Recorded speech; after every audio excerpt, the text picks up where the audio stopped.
technology. And they announce in the showroom, Mr. Showmanship. And it's, I've said it upon occasion, you've taken flamboyance to an art form. Flamboyance, to me, is kind of cliche-ridden until all of a sudden, this marvelous one-on-one personable style of yours takes it to an art form. Now, that's rare that you can get away with that, because on one hand, that's gimmick, but on the other hand, it doesn't come across as such. At what point in your career did you know that this was happening, or did you ever really able to find out when this was happening? Well, it happened rather accidentally at first, because I didn't always wear flamboyant clothes. On my television series, for instance, I wore a black full-dress suit, and it wasn't anything special. But when I played the Hollywood Bowl for the first time, I wore a white full-dress suit. And the reason I did it is so the people in the back rows could see me better, and that I wouldn't fade into the black of the orchestra tuxedos behind me. And I stood out. And in 1952, that was considered very daring to wear a white suit. And so then, after that, I realized that my attire was like lightning in the bottle. So I went from white to gold, from gold to sparkle, and from sparkle to diamonds, and diamonds to furs. And I found myself more or less caught in a trap of having to top myself each time around and making it more spectacular. And then, of course, the thing that happened is other entertainers began dressing up and wearing fabulous outfits and clothes, and began copying me. So I had to be very aware that I was always a step ahead. If anybody copied me and wore something, I never wore that again. I had to go one better. And in order to be a leader, you have to be exaggerated. And I think my costumes now are exaggerations, because they have to be in order to get the reaction from the public. Because if I wore now what I wore 20 years ago, people sitting in my audience would be dressed that way. Does that mean 20 years from now they're going to be dressed as you are now? You never can tell. There was taking the lead, what you did, and the hotels made a very daring move with you in the late 50s. Everybody around in this town was getting 25,000, maybe, if they were really a superstar, a week. And all of a sudden, they opened the new showroom at the Riviera Hotel, and they give you the contract, the first one in the history of Las Vegas, if I'm correct, for $50,000 a week. That's right. That's glamorous on one hand, but oh boy, did that put pressure on you on the other hand. How was it like? Well, I was very happy at the Last Frontier Hotel where I was playing. And I had been making... I started out there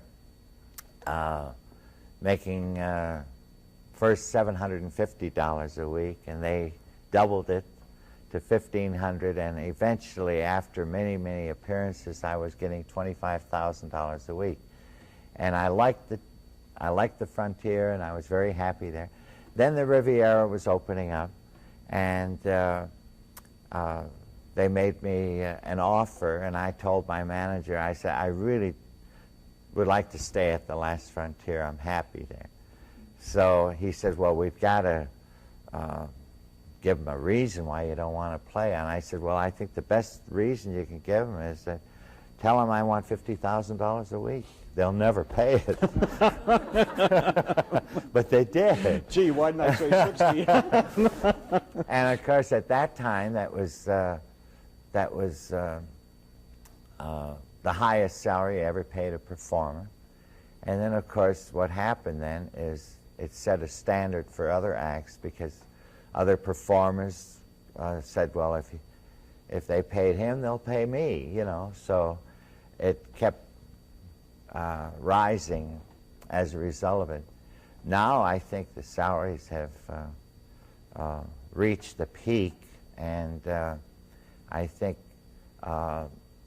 if they go any higher, it's not going to be feasible for some of these rooms to book shows, because they can't take in that much money to cover the cost of some of the salaries that some of the performers are demanding. And what happens to you if you make that much money here, even though you go to another city in this country or another country, and they can offer you a lot of money from their standards? It surely isn't what you're getting here. How does that affect you?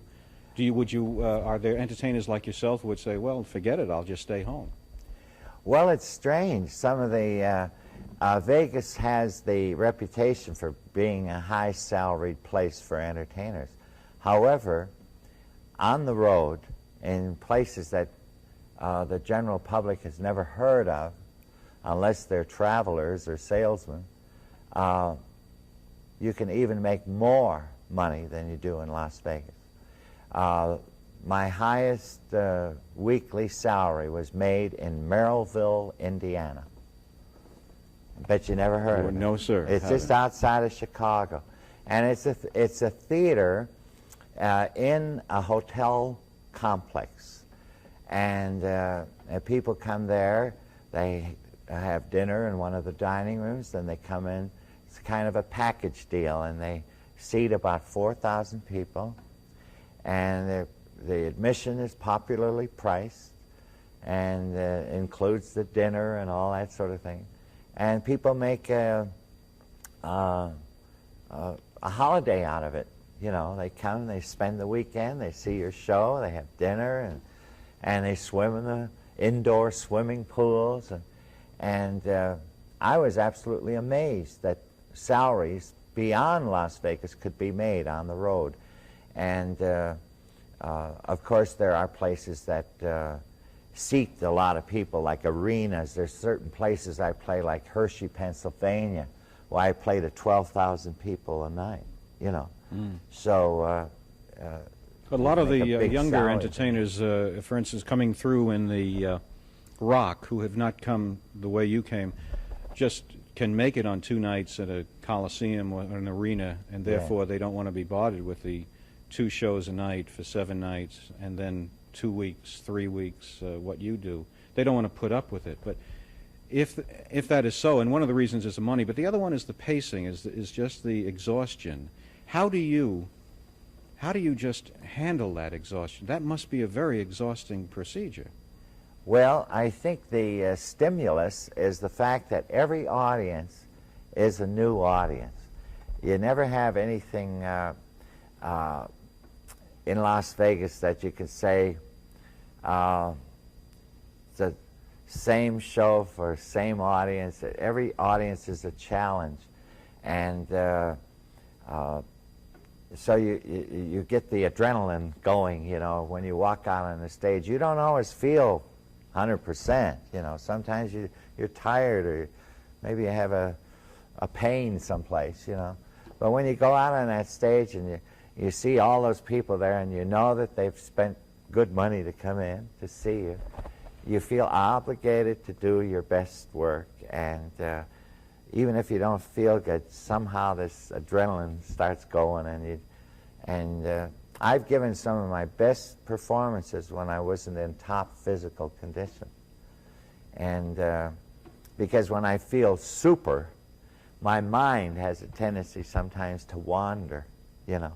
I'm involved in a lot of projects, and I sometimes let my mind wander, and pretty soon I look down at my hands and they're not doing what I want them to. Where am I? I lose my place.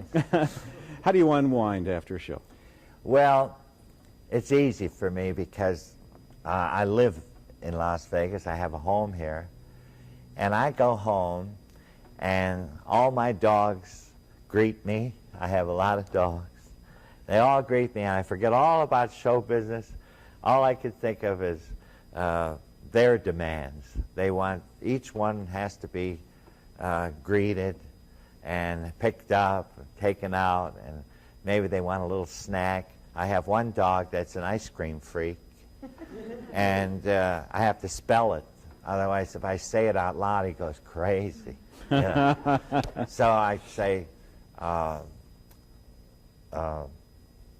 he'll have his dish of ice cream, and I know the veterinarians are going to say it's not good for his teeth, ice cream, but he doesn't have any teeth, so it's all right.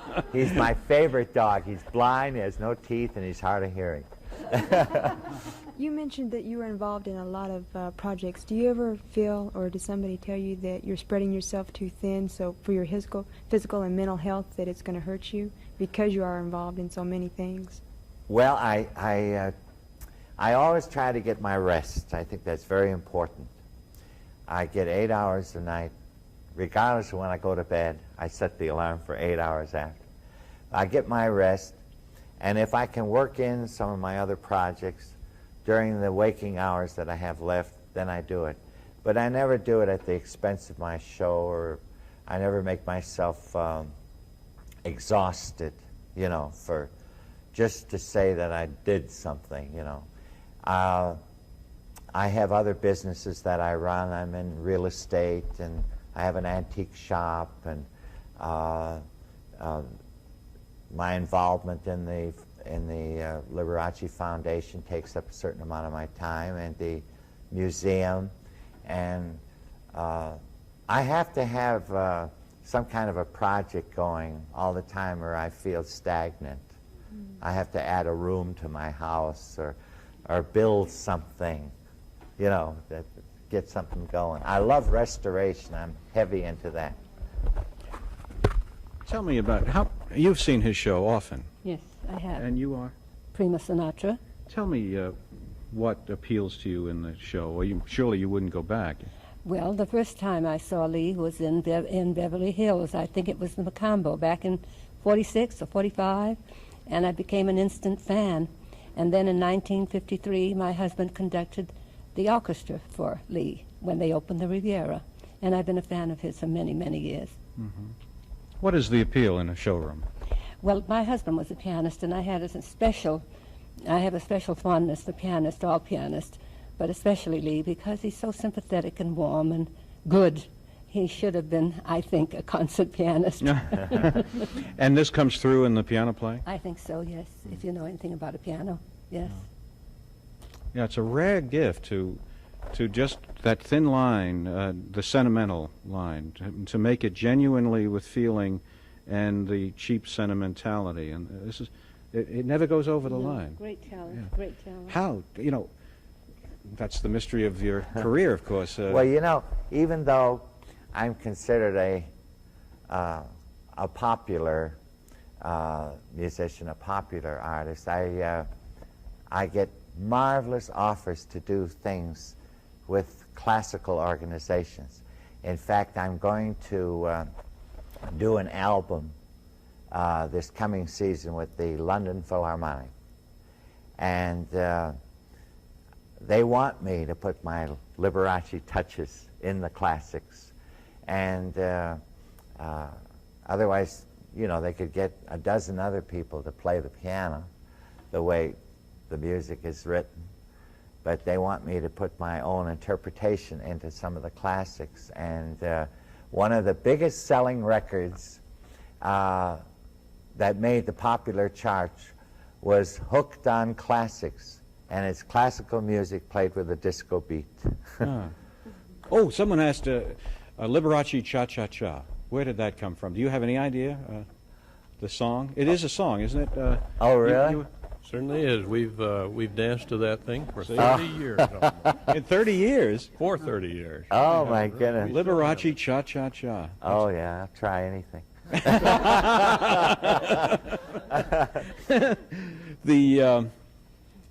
Tell us more about what the style might be. You know, how do you define the Liberace style?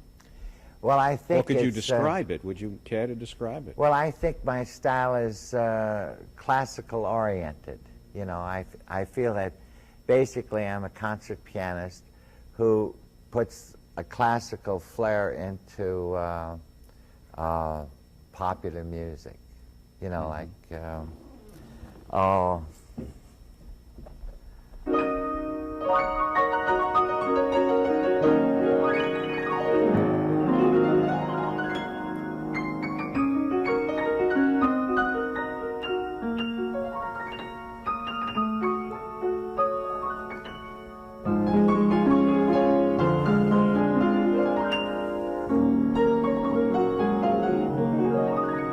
That sort of thing. Yeah. Another piano player, right? Yes. Tell us your name. I'm Denise Wunderlich.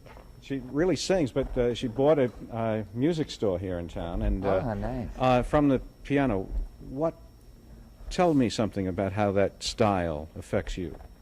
I was trained classically also all my life, and my sisters and I now have a retail music store. But the style is definitely, it relates to everyone, whether you're classical or popular. It's a universal language, which is music also.